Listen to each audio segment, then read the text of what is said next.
በዘመንክ በፊትክ አይደርስም። ምክንያቱም እኔም አባት እንዲያስፈልገው አድርጌ አላሳድገው። አባትም እናትም ሆኜ እንደ የትኛውም ጀግና እናት አባት እኮ ይሞታል አይደል እንዴ? ይሞታል።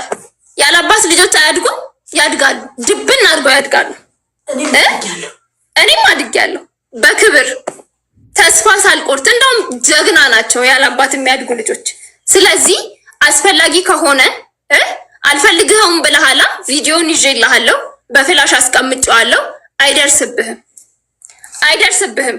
አንተ ምክንያት ፈልገህ ወደ ሶሻል ሚዲያ ለመምጫ ብለህ ካልመጣህ በስተቀር ሲጀመር ረስተንሃል፣ አናቅህም።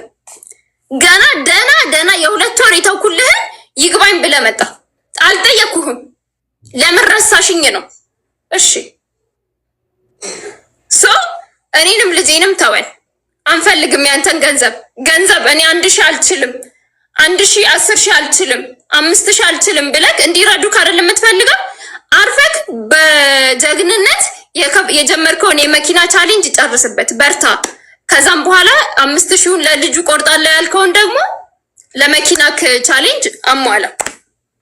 እሺ እናመሰግናለን። ከዚህ በኋላ ምንም የማወራው ነገር የለም። ሀቡዬ ቴንኪዩ በጣም ነው የማመሰግነው።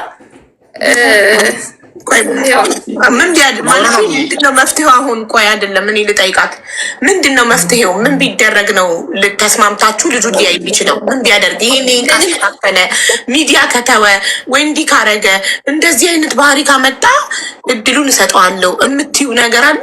ምንድነው መፍትሄው? በቃ ጨርሰናል። ሀቡዬ ቪዲዮ ሰርቷል። ልጁ ወደ ህይወቴ ወደ ቤተሰቦቼ እንዳይቀላቀሉ ብሏል። አይቀላቀልም። እኔ ደግሞ ለዚህ ዋስትና አለው። ይቅርታ እየጠየቀ እኮ እድል እንድትሰጪው ልጁን እንዲያይ እየጠየቀ ያለ። ምክንያቱም ለሱ ዘላለሙን ሙሉ እድሜውን ሙሉ ካገኘውስ ጀምሮ ሙሉ ይቅርታ እየተደረገለት ስለሆነ አንዳንድ ጊዜ ይቅርታ ሲበዛ ይለማመድና እኛ ህፃናት ሆነን ምን እናደርግ ነበር መሰለሽ? ጥፋት አጥፍተን መሐላ ኃጢአት እንደሆነ እናውቃለን። ከዛ እስኪ ማይ ከተባል ጌታን ምናምን ካልን ዞር ብለን ጌታው ይቅር በለን ነው የምንለው፣ በውሸት ማለት ነው። ገባሽ? በውሸት ብሎ ይቅርታ መጠየቅ አለ።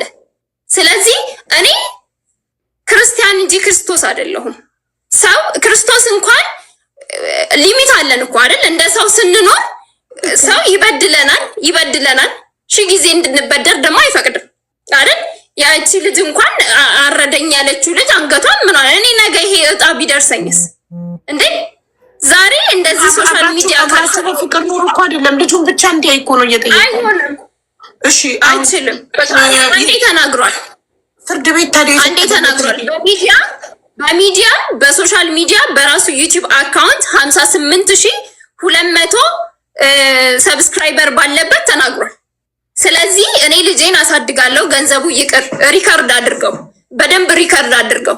ልጄ አንተ አጠገብ አይደርስም፣ ያንተን ገንዘብ አልፈልግም፣ እኔን ሰላም ስጠኝ።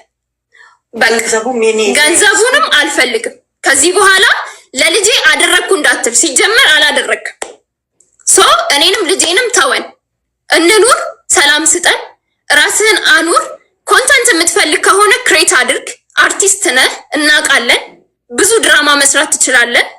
ድራማህን ስራ፣ እኔን እና ልጄን ግን ተወን። ከኛ ርዕስ ውጣ። አውቃለሁ በእኛ ርዕስ ጉዳይ እንደመጣክ እንደታወክ እናውቃለን፣ ግን ደግሞ ሰላም ስጠን።